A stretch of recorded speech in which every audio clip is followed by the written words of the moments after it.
what I see within both the military and the law enforcement, and actually any of the services, is that the real adaptability comes at the unit level. There's an overall mission, vision, value statement that everybody understands. Everybody understands the chain of command. Everybody understands the purpose and the vision. But how that is carried out in one unit versus another unit is completely different.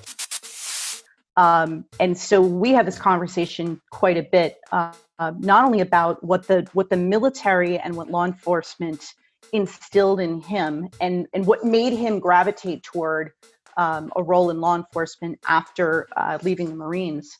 But I think on the flip side of it's also why a lot of veterans from the military struggle to transition into a civilian role, because they are still looking for a very strong mission, to adhere to buy into, to follow, and to execute, right?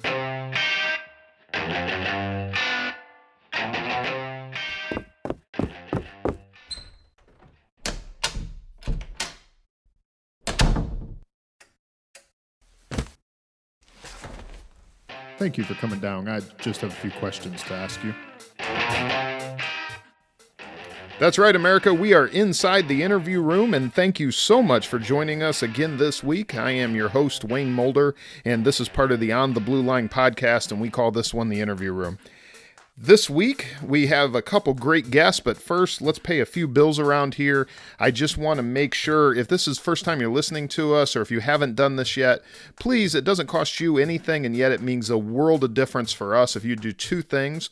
If you would rate and review us on whatever platform you are listening to this, if you scroll to the bottom, yes, as they say, 5 is the correct number of stars.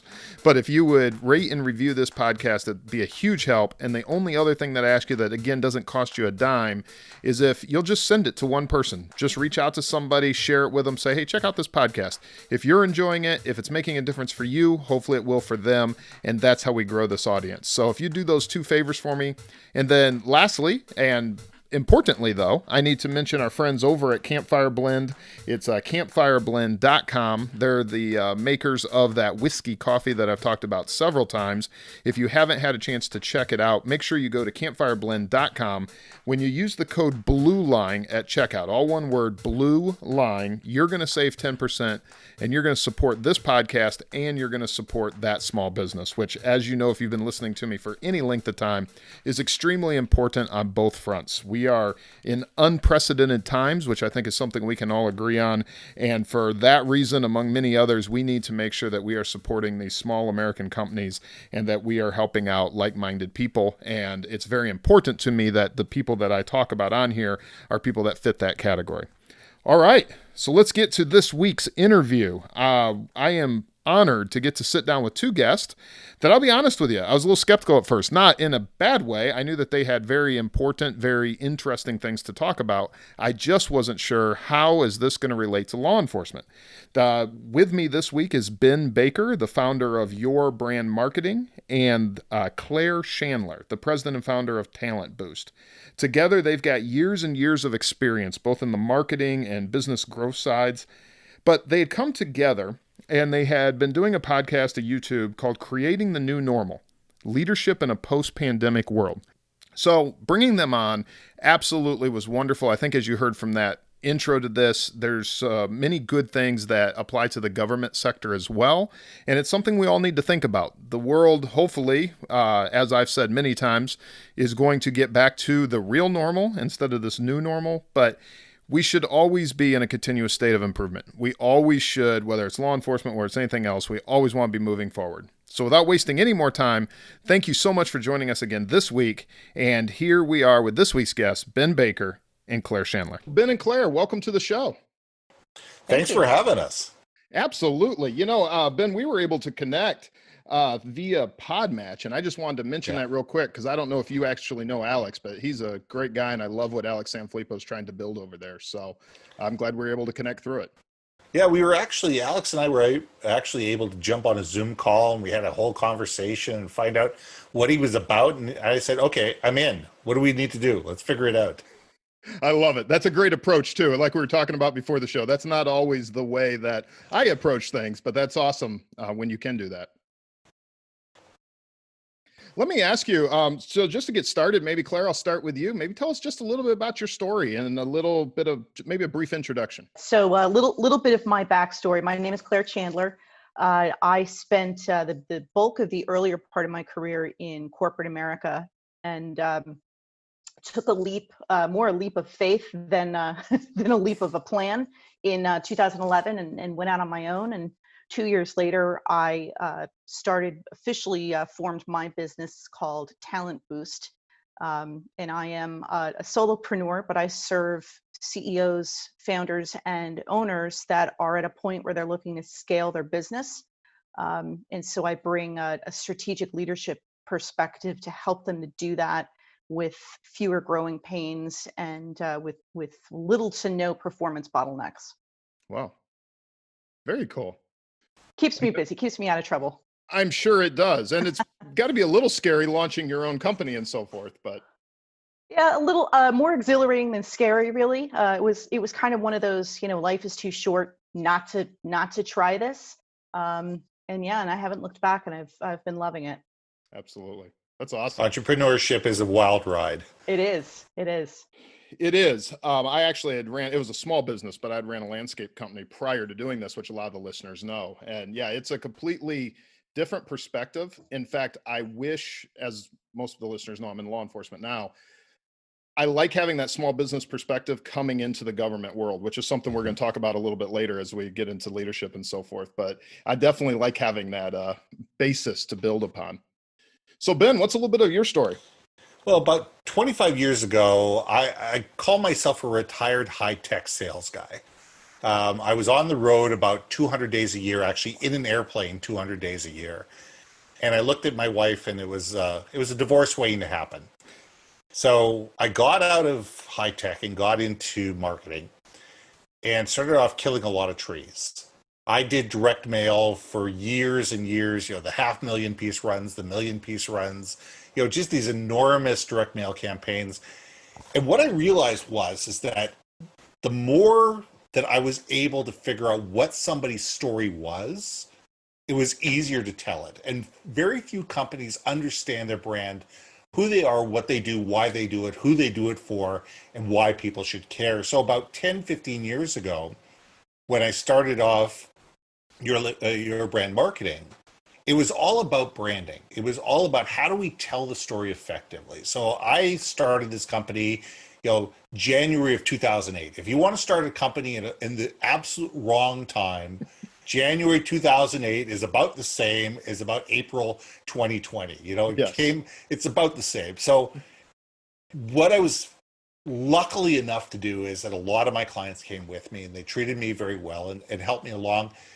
But what I realized about 7 years ago is that a lot of companies tell their brand story well externally. They're horrific telling it within the company. So you wonder why there's huge turnover. You wonder why there's siloing. You wonder why there's disengagement of employees.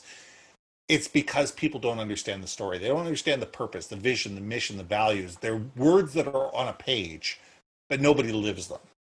My goal is to help with that. So we build leadership teams together and give them a common language, give them a common purpose, give them a common vernacular that allows them to be able to bring the team along so they can engage, retain, and grow employees and have a more effective brand, have more effective customers, have a better customer experience, and more loyal customers. Okay. I love it. Let me ask, just as a quick little rabbit trail, does the story affect the culture? Does it drive the culture of a company? You know what? One feeds the other. Okay. Culture feeds the story and story feeds the culture. The story perpetuates the culture. If you don't have a strong culture, you don't have a story to tell. So it's one of those, you need to have the culture. You need to sit there going, this is our purpose. This is what we believe in. This is, where we came from. This is where we are. This is where we're going. And then you can tell that story. So, but that story is integrated into the culture. But if you don't have the culture in the first place, you can tell all the stories you want. No one's going to believe it. Right. I love that. That's a good distinction. So how did you guys start working together? What is y'all's story? And either one of you who wants to tell it. Yeah, Claire, well, I you're mean, up. sure. So the power of LinkedIn, right? So Mhm. we were introduced, Ben and I, earlier this year by a mutual colleague on LinkedIn, who said you guys should should have a conversation. You might find some things in common. And that was an understatement. Ben and I got onto a Zoom call, and the first one was sort of a meet and greet, and we just found that we were kindred spirits in terms of our perspective on leadership and culture and the brand, and the purpose of a company being the bedrock on which great companies are built.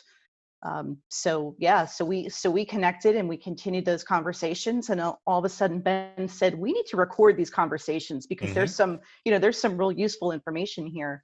And that led to an idea to record a weekly YouTube conversation, which turned into 12 episodes of just solid gold, guidance for leaders on how to not just survive this crazy time that we're in with a global pandemic, but how to thrive through the other end of it. And it starts and ends with leadership, right? With quality leadership, with effective leadership, cohesive leadership.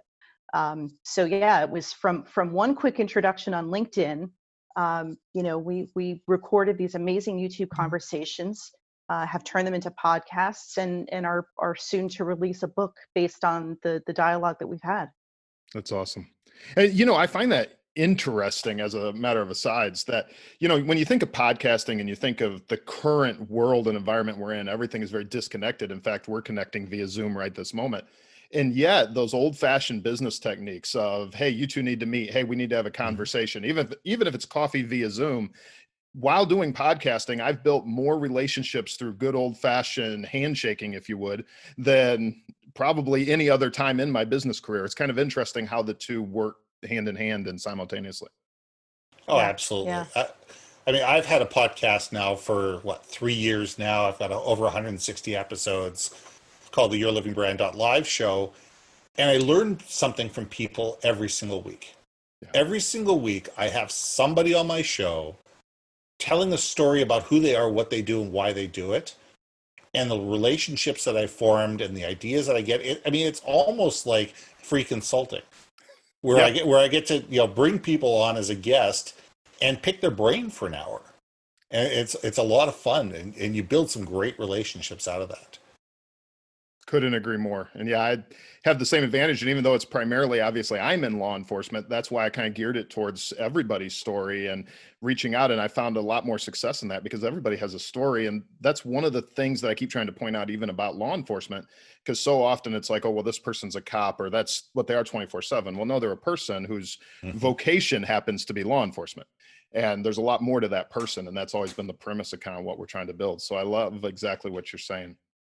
Let me ask, Ben, can you expound? I want to go down this idea of what is a leader. That's kind of my Sure. formational question. Yeah. But you mentioned this concept of leadership being a mindset, not a job title. Can you dig a little bit into that? Yeah, I you have a certain generation that's coming up and is already in the workforce that are all about the job titles. And I think that we have to get to a point where we get rid of the job titles and people need to stop sitting there going, well, I need to be a vice president of whatever by the time I'm 33 or I'm nothing.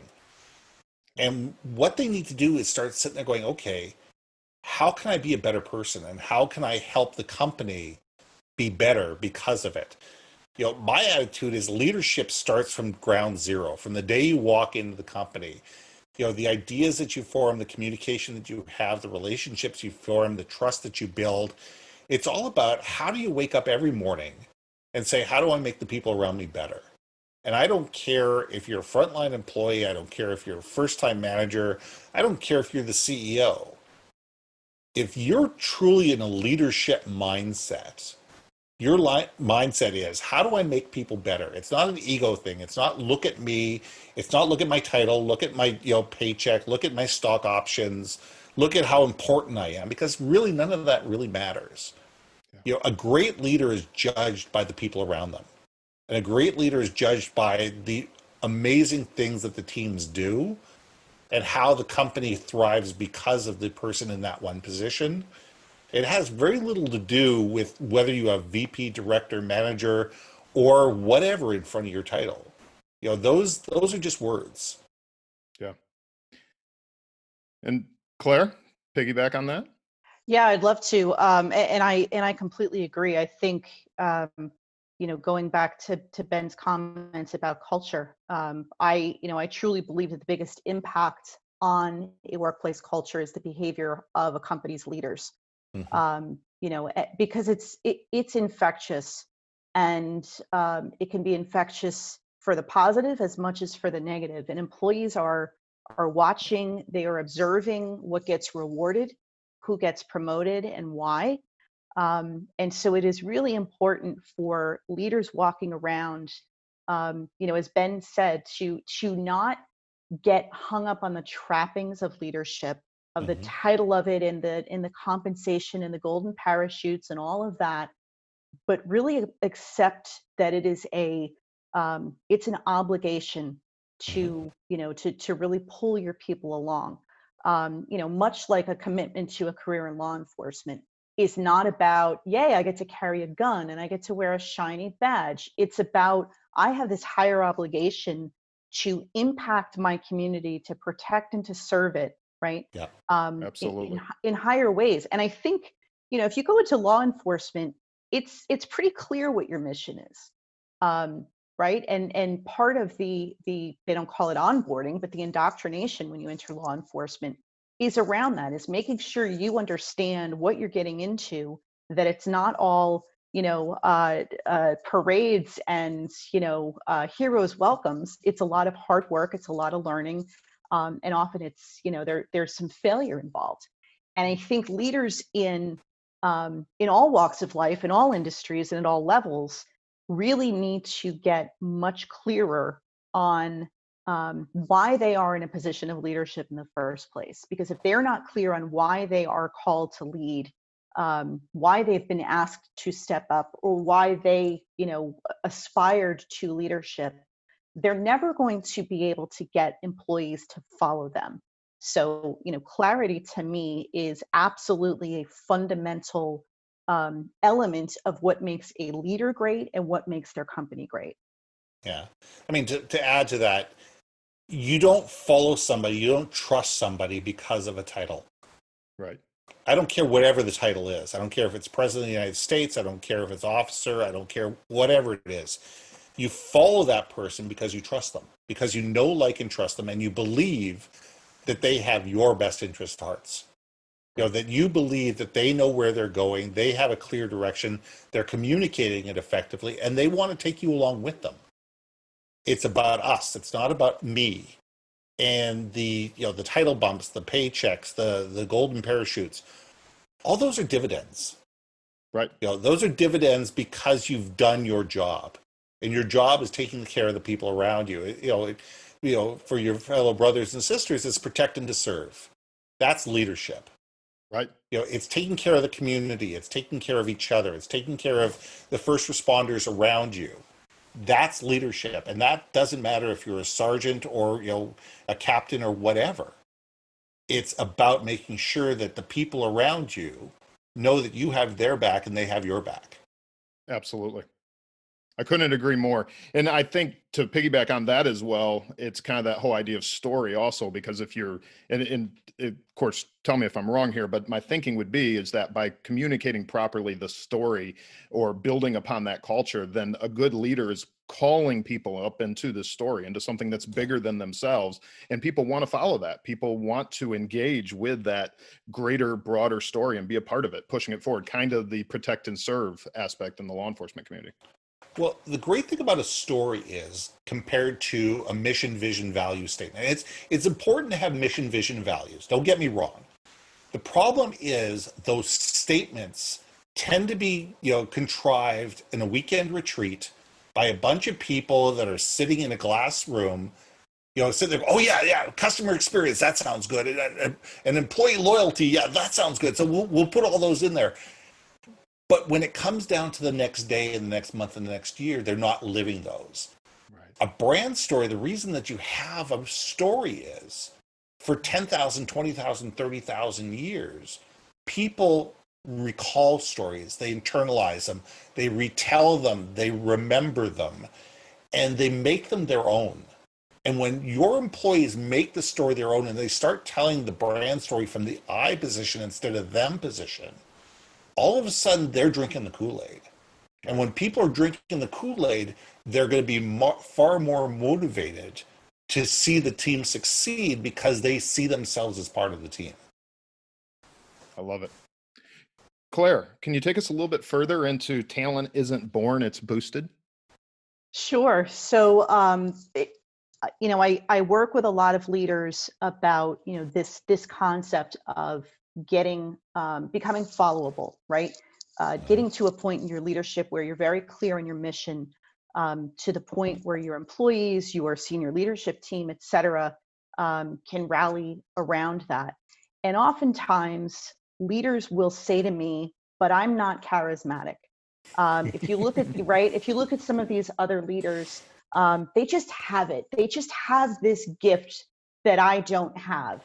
And the reality is very, very few people are born just walking out of the womb as charismatic leaders that can just spin a phrase and do it in a way that, connects with me emotionally, et cetera.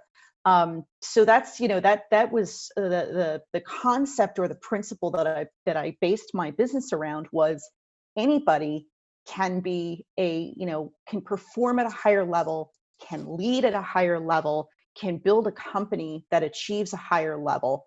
But you have to believe in that. You can't just believe, well, some people are just, born with that gift. Some people have it, some people don't. And so, that's really the core of my work is to kind of get leaders, especially, out of their own way and say, if you aspire to build a business that you believe in, where you can attract the right talent to help you get there in a way that everybody can see their connection to where you want to go and how they can contribute their best talents, we can do that. We can, we can boost the way you lead. We can boost the way that your employees see the world and how they contribute to that. So that was kind of the backstory behind that, what became the tagline for Talent Boost. I love it. Absolutely love it. Let's switch gears real quick here to what you guys have going on. Obviously, 2020 has been an interesting year. Some would say To it's say the least. completely fallen apart. It's been kind of boring. Is anything been Yeah, happening? that's true. Nothing really going on. I don't notice anything. Well, I just got back from vacation in Wyoming, and out there my phone didn't work. So for those 4 days, nothing was going on, and the world was nice. Perfect. Nice. I need that vacation. I think we all do. So full disclosure here, I have to admit, I hate the term the new normal. So as we dig into this, I have to completely admit that personally, I usually say, I'm going to scream if I hear that term again. However, as leaders in business or in government or whatever the situation may be, the reality is we are going to be facing a new normal, and we really in many ways are. So can you take us a little bit into this project that you guys worked on as far as business and the new normal? Well, let me just say something about the new normal first.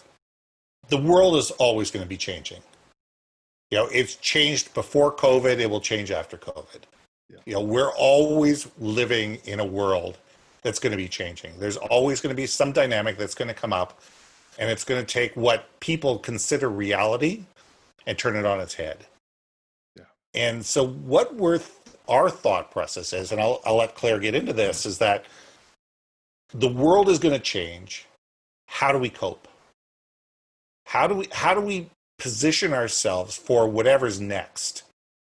Because there's always going to be a next, whether it's a pandemic, whether it's, a downturn in the economy, whether it's an upturn in the economy. There's always going to be something that's going to be out there that's going to affect the business. And it's going to affect the people that are either running the business or working in the business. So the question is, how do we adapt as leaders? How do we look forward, keeping an eye on where we are today, but we need to look forward. But I'll pass it over to Claire from that point. Sure. Yeah. And I think to that point, one of the things that this unprecedented crisis has sort of highlighted is that there are going to be two very fundamental skills or competencies that every person and every leader and every company are going to need to possess and demonstrate. And those are adaptability, as Ben said, and resilience. There have been crises in the past, and there will continue to be crises. And what prompted Ben and me to have this conversation, through the lens of COVID was, like Ben, I was having conversations with prospects and clients who were saying, I can't be thinking long term right now. I just need to keep the lights on. I need to, make sure that, my employees stay safe and stay healthy. And those are hugely important priorities, right? However, what we felt compelled to sort of come forward and have a dialogue around was, it's not enough as the top leaders in an organization just to focus on how do we get from the start of today to the end of today, from this week to next week. You have to, it is incumbent upon leaders to protect and serve your employees, right, for the near term, right, but still keep that other eye on the longer term horizon. Because if your fundamental role as a leader is to maintain mission clarity and to pull people forward and give them, some clear vision of that horizon, you can't be all about firefighting. There are certain parts of your organization that should be and must be, and you need to empower them to do that. But at the top levels of leadership, you have to maintain a course toward the future. Because, and what's interesting is when Ben and I started these conversations, this was back in March, I think, Ben. Yeah, and it was at that point, early March. COVID was going to be licked by, 4 weeks down the road, or definitely by this date or that date. And the reality became, as we got deeper into these conversations and we got deeper into the spring and the start of summer, COVID's not going away anytime soon. And whether you call it a resurgence or it hasn't really left, it is going to be with us for the foreseeable and unfortunately unforeseeable future. And the ramifications of that, even if it miraculously disappeared tomorrow, and there are some political leaders who still think that it's going to miraculously disappear someday, we're not going to go down that rabbit hole. But even if it did, the consequences of the pandemic, the impact on employees' lives and companies' futures and the economy on a global scale will be felt for at least 3 to 5 years. Even if it vanished off the earth tomorrow, right? There's a recovery to that. And so, Ben and I were very, kind of motivated around, people are stuck and people are so entrenched in and distracted by and depressed around, this COVID thing that's impacting us. And we don't want to minimize that, but we want to keep people going and keep people looking toward the future, because you're not going to thrive in the future, let alone survive today, if all you're doing is just worrying about the immediate day tomorrow. Right. And to add to that, the challenge is that people are sitting there going, well, I don't know what's next. None of us do. None of us do. I mean, even if COVID never existed, we still wouldn't have known in February what September was really going to look like. We would have an idea. We would have plans. We would have, put processes and procedures in place, but something could have come up that changed it in September. Right. And we need to sit there and say, we need to keep going, but it's all about that adaptability. And sit there and say, no, we're not out of this. We're not out of this by a long shot. But we can't just sit there and grab our knees, rock back and forth, and wait for the next, checks to come in from the government. And there's a lot of companies that are sitting there going, well, if I can just, get this loan, then I can hold off for another 90 days and then we'll go back to the way things were. Well, we're never going back to the way things were. Right. I don't care what you do. I don't care if you work for somebody, you work for yourself, you're part of an enormous organization. Nothing is ever going to be the way that it was, because it can't be. We only move forward. And if we can start thinking about, okay, the next 6 months, a year, 2 years, 5 years from now, this is where we're going. And we know that's going to change. And we need to start be looking at, okay, as we're heading down this path, where is the path going? Okay, it's splitting left, right. Which way are we going to go? And why? And when leaders can start thinking about the why and be able to communicate that why to the people that they, that they take care of and they're part of, those people will follow them. But if there is no sense of direction, if the regular rank and file have no sense of direction, if they have no idea where you're going or what your purpose is or why you're doing what you're doing, they're going to go start looking for someone else who does, because there's no trust. And that's when companies are going to really collapse.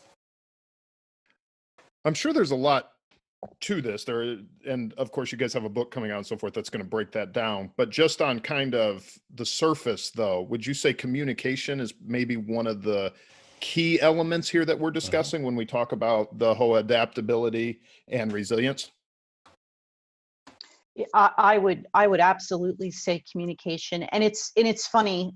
Leaders are very quick to say that they communicate, and they kind of stand there and they say, "Ha, we just issued a mission statement," which as either Ben or I can equally rant on the uselessness of your standard mission statement, right? But they may send out an email with an update on how we're faring, and think that that's communication, or do a walk around once a year and talk to a sampling of 3 different employees and pat themselves on the back that they communicated. Part of the conversations that we recorded and have transformed into this book, we talk about the fact that communication by its very nature is one way. It is always only in one direction at a time. And really what leaders need to be thinking about is how to turn that communication into connection. And there were a couple of ways in this day and age that they can do that. I talked about mission clarity before. The clearer leaders are on the mission, which may be impacted by COVID, it may not. It may be the guiding force that pulls you through, only if you're clear about it. But the clearer you are with your mission, the easier it is for employees to either decide, yes, I can see a connection between that mission and what personally drives me, or the flip side, which is I don't identify with that and I'm going to self-select out. It's just as important now to reinforce that connection around what you stand for and where you want to go, so that you get the right people on the bus, so to speak. And the other piece that's a very key opportunity that Ben and I talk about in the book, and on the video conversations, is this concept of reboarding every employee, right? There is a very unique opportunity right now.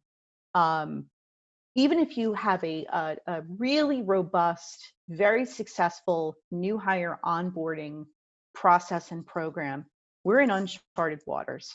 And a lot of these companies had to pivot the way that they get things done, whether they had to shift to remote work or they're essential employees. And so now they had to layer on a whole bunch of new processes to sterilize their working environment, or to still get their job done while being more distant from the next person in the value chain, right?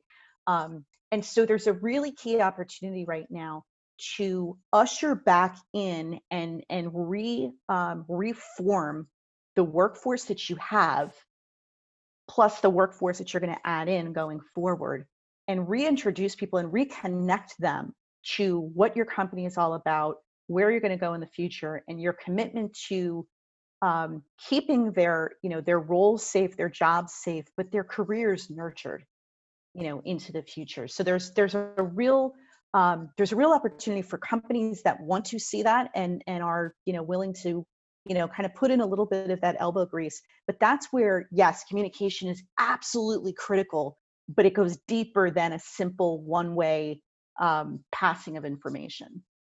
Yeah, I agree with that, because we're at a position here where a lot of things got done with duct tape and band-aids over the last 120 days. We needed to send everybody home. Okay, everybody go home and we'll figure it out.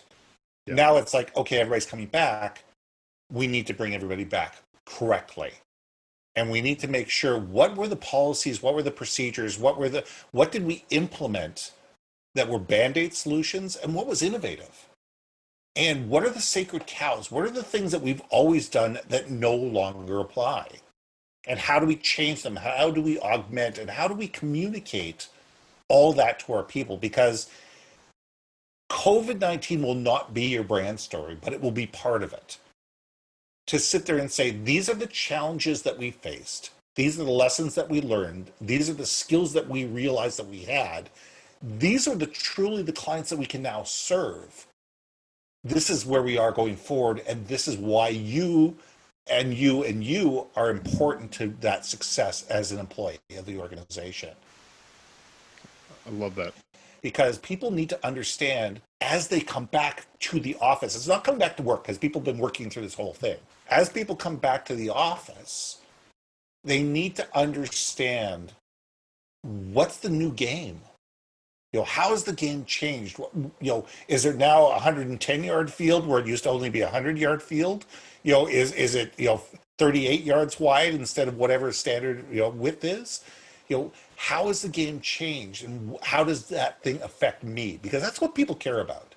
Right. As long as they realize how it affects them, and they go, "Oh, okay, I can deal with that," they're more likely to be on board and become champions than if they just don't get it. If they don't, they just say, "Well, we now do it this way, and don't ask me why. We just do it this way." Right. That leads to frustration. That leads to employees, becoming disengaged. That becomes people being surly. It becomes people wanting to leave the company. And every employee that leaves your company costs you $100,000 to replace. Yep. We already have 70% disengaged employees in the workforce pre-COVID. Wow. If we're not able to communicate where we're going, that number is only going to get worse. And even if, say, we could move it from 70% to 50%, think of what that would do to accelerate the economy. Think of what that would do for productivity. Think about what that would do for customer experience. Think about what that would do for employee loyalty. If all of a sudden we had employees that sat there and said, I understand where the company is going. I understand what my position is within this company. I understand what the opportunities are for me moving forward. I'm not going anywhere. I want to be part of this. Yeah. I liken this process that Ben just took us through in the concept of reboarding with moving into a different house. Mm-hmm. When you move, it is a great opportunity to declutter and to get rid of those piles of magazines and collectibles and knickknacks and everything else that you've been holding on to but ceased to bring value or feng shui or anything else, whether it's utilitarian or decorative, right? And so, as leaders are bringing their employees back into this sort of shifted reality, I was trying so hard not to say new normal, but this shifted reality, right? Say it, Claire. I Say know. it. You've made a good point that it exists, so I guess we're good. Right? That's all good. But it again is an opportunity to kind of learn, what did this latest crisis teach us? And part of what it taught us is there were processes and systems and rules and policies and just the way that we were working that we stopped doing because we had to shift to remote work, or we had to be more mindful of taking temperatures in the morning and wiping down surfaces and all of that. But what are some of the things that don't surface anymore? Mm-hmm. We stopped doing during this period of lockdown or restrictions, and we haven't missed a beat. Don't pick them up and take them into the new house, right? Offload those, throw them out, sell them in a yard sale, whatever you need to do.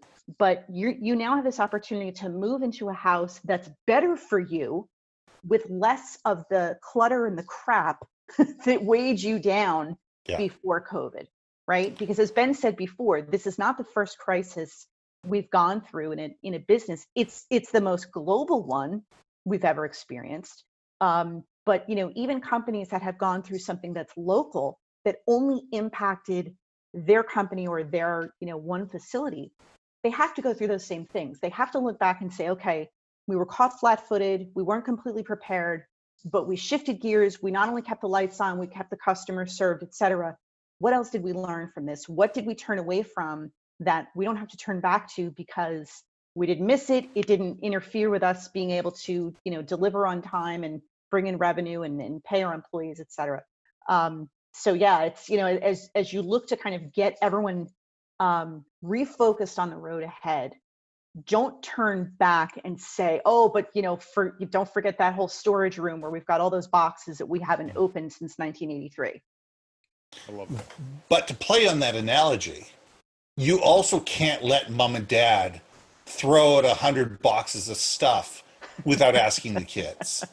And know what's in it. Absolutely. You know what's in it, because my you're baseball looking, card collection, it was worth thousands. Exactly. I had my parents throw out my entire Hardy Boys collection in the hardcover. Oh. Well, I was away at camp one summer. It all went in a garage sale. Never asked me. They That's a assumed true I read tragedy. them all. Oh yeah, totally. And I still blame them. 35 years later. But I love the Hardy Boys series myself, so I'm with you. Exactly. But it's one of those things that we need to sit there and talk to our employees and ask them, what are the things that are holding us back?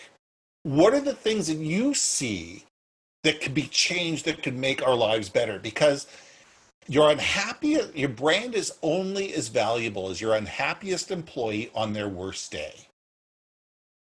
I love that. So if you think about that, if you can alleviate that unhappiness by changing simple policies and procedures that were just ineffective, that were just bottlenecking people and frustrating people, by asking people, saying, okay, if you had the chance to change 3 things, what would they be?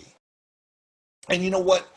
Let's be realistic. We're not going to be able to change everything. We're not going to be able to make everybody happy. We're not going to be able to create utopia for everyone. But if we can sit down and we can listen to our employees and ask them what are the things that are important, we're going to come up with the top 10, 20, 30, 40 things that'll make the company better, and say, you know what? Yours was number 45. That's great. We love that. We don't have the bandwidth to do this right now. We're doing these other things and we want to get these things on board, but let's stick a pin on this and let's talk about this in 6 months and see if it's still a problem. Yeah.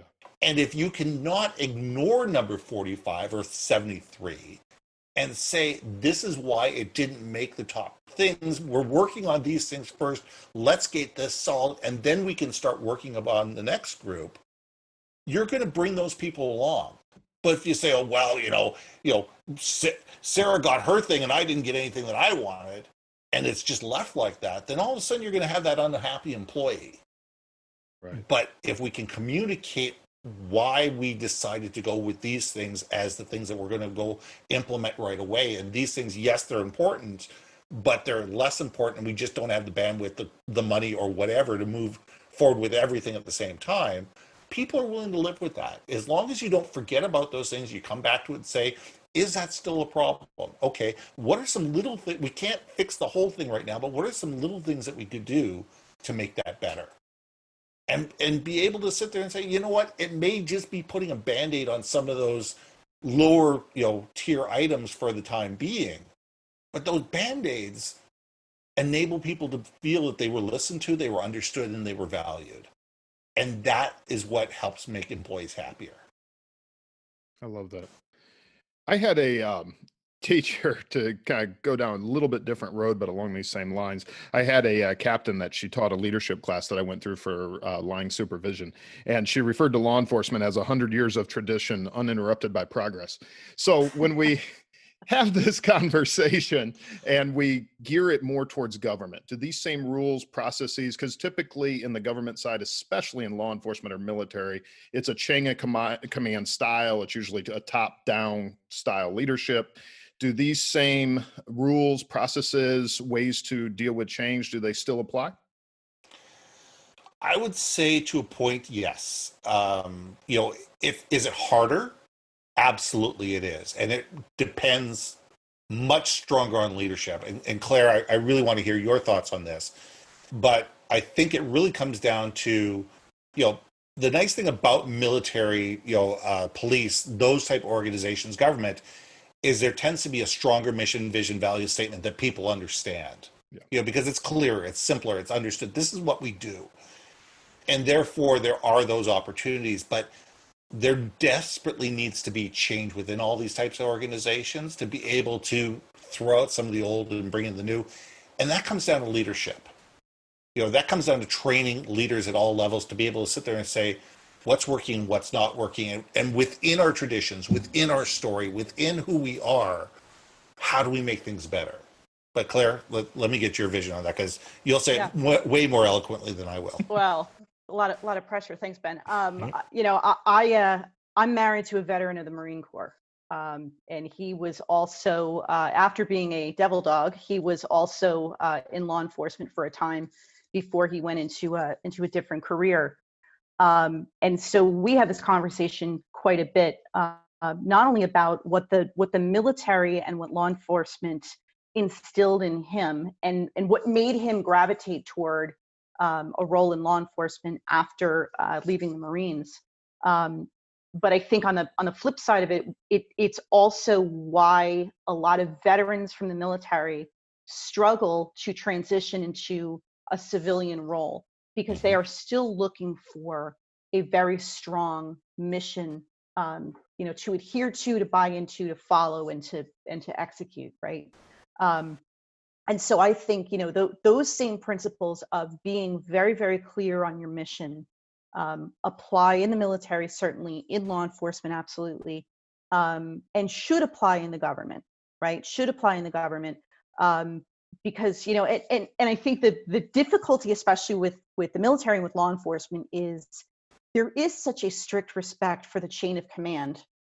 And on the outside, you can think, well, why is that? Why is that a barrier? Well, it's a barrier to collaborative approaches to solving problems, right? And it is a barrier, a potential barrier to applying a more innovative approach, because you are so accustomed to taking direction, not asking questions, and going out there and getting the job done. And it can be more nuanced than that, even in government. For all the bureaucracy and for all the red tape, it can still be more nuanced than just saying, this is what the expected outcome is. Don't ask questions, don't pass go directly there and get that done. So I think, and I say to a lot of leaders who are looking to hire, they've got this sort of sense of duty that, I want to hire as many veterans as possible. And then they do, and then they struggle with managing and leading, folks who have retired from the military or have transitioned from law enforcement, because it is such a black and white worldview, right? Right. I expect direct orders, clear expectations, and then get out of my way, and I'm gonna, lay in traffic for you. Well, a lot of leaders are not quite sure how to motivate somebody like that if they are not, in fact, clear about what the mission is. If Yeah. it's, if they've kind of fallen into this corporate doublespeak, or this sort of, we've got to not be as we have to appear transparent without being transparent. People see right through that. So, I think especially in the, in law enforcement and in government, there is such a thirst for a mission that they can attach to, and if they can, there's really no stopping them. But that I see are the bigger challenges, are kind of getting them to give themselves permission to collaborate and to bring in other views and to manage up, which is a very difficult but essential skill in the workplace, is effectively managing up. Yeah. I have a client who is a great leader, and he's a very no nonsense, this is what I want out of people. And no one on his team can say, first of all, they don't say he's warm and fuzzy, but no one on his team can say they're not clear on where they stand or what he expects of them. But where he struggles is managing up and managing to his shareholders to say, I've got to put my foot down and this is what I need. Because when he reports up to his board of directors, he sees them as, higher ranking officers than he is. So that's something he continues to struggle with.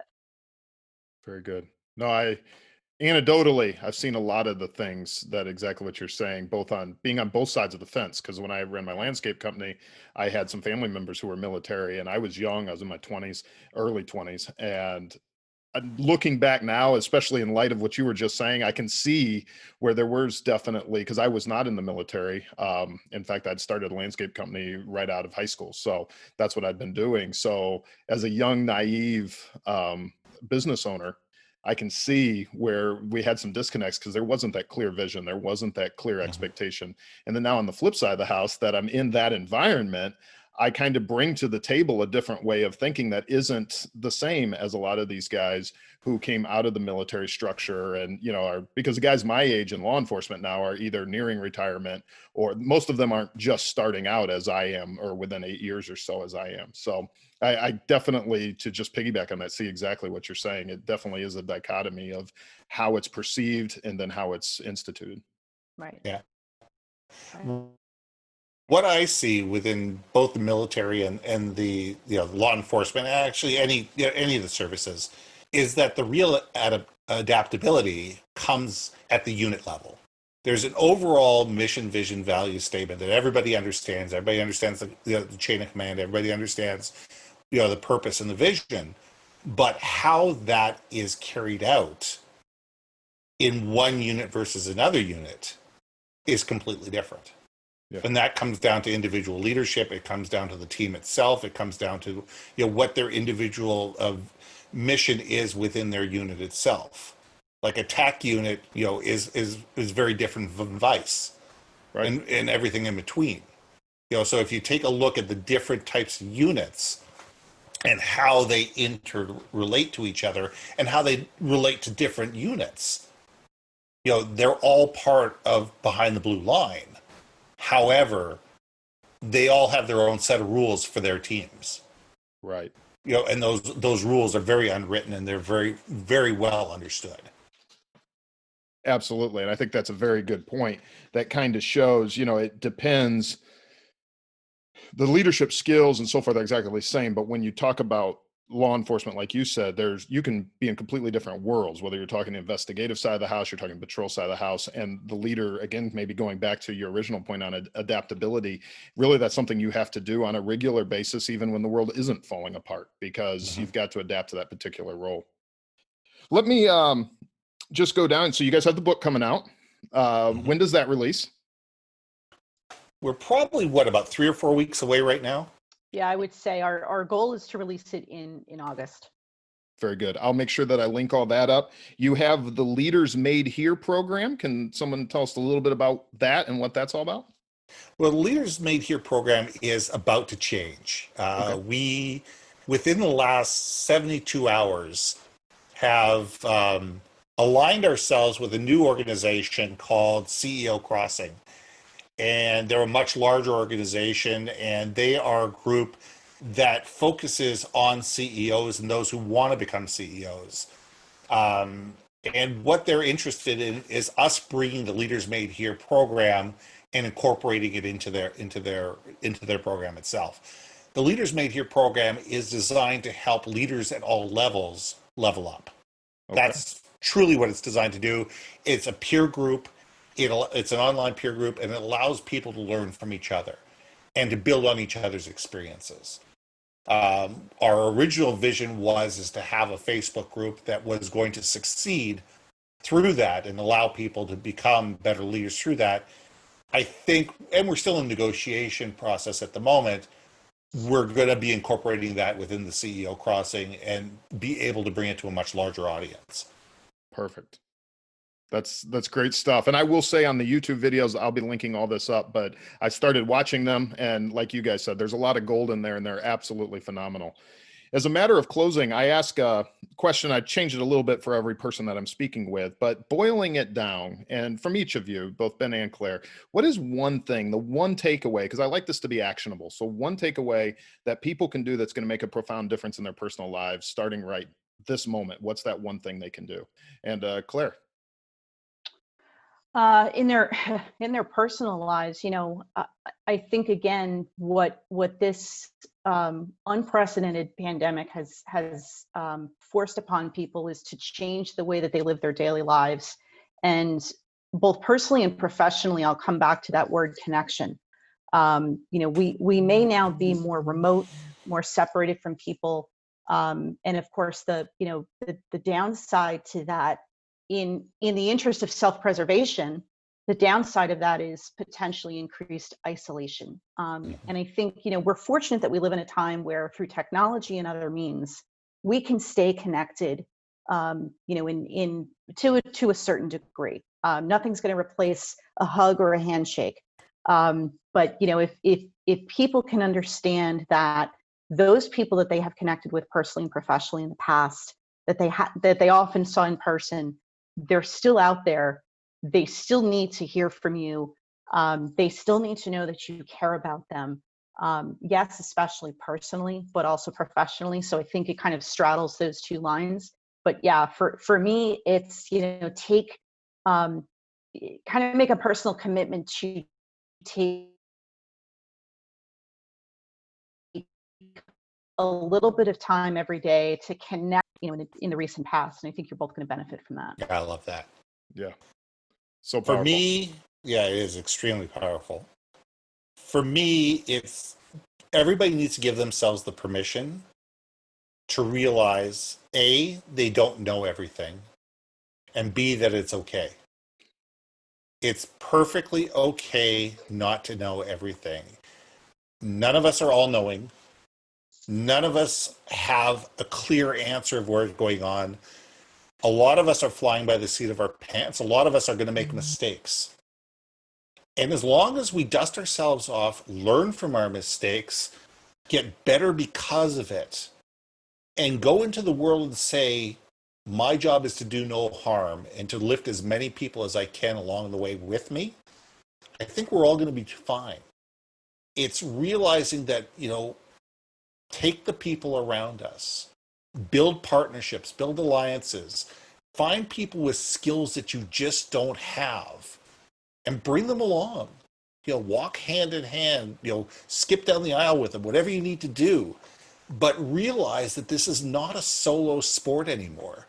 Leadership has got to stop being a solo sport where people sit in their office and dictate what happens and think that they have to know everything, and if they don't, feel threatened by it. Realize that there are people that you're going to hire, and hopefully most of the people you're going to hire are smarter than you are. That they all have skills that you don't have, that they're better at things than you are. And that doesn't make you any less.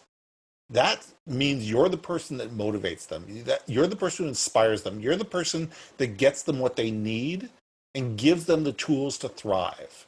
That's your job as a leader. It's not to take all the credit, not to know everything, not to be, omnipresent or micromanaging. It's to sit there and say, how can I make the people around me better? And if I don't know, I'm going to go find somebody who does know and bring them to the table. Because the people, if somebody asks me the question, they deserve the right answer. And it's not up to me to fumble through an answer and hope that they don't notice. That doesn't serve anybody. Absolutely. That's incredible. And I tell you, we've just scratched the surface on this conversation. And just in this hour that we've been able to talk, I mean, phenomenal stuff. So obviously I want people to go to your site. We're definitely going to look at that book when it comes out. What is the best way to connect with you guys? For me, you can go to clairechandler.net. And me, it's yourbrandmarketing.com. Perfect. I'll link all that up in the show notes. Claire and Ben, thank you so much. I wasn't sure from the law enforcement side, having a leadership podcast, but the things we've gone over are phenomenal, not only in business, but also I think in our personal lives as well, if people just take some of these principles to heart. So thank you again, both of you. Thanks, Wayne. It was a pleasure. Thank you very much. And to all your brothers and sisters, stay safe out there, and thank you for everything you do. Thank you. Thank you so much for listening. I really appreciate it. None of this is possible without you, the listener. So thank you so much for taking time to listen. Lastly, if you want any more information about who we are, what we're doing, or to connect with us on social media, start at OnTheBlueLine.com. Again, OnTheBlueLine.com. We'll see you next week.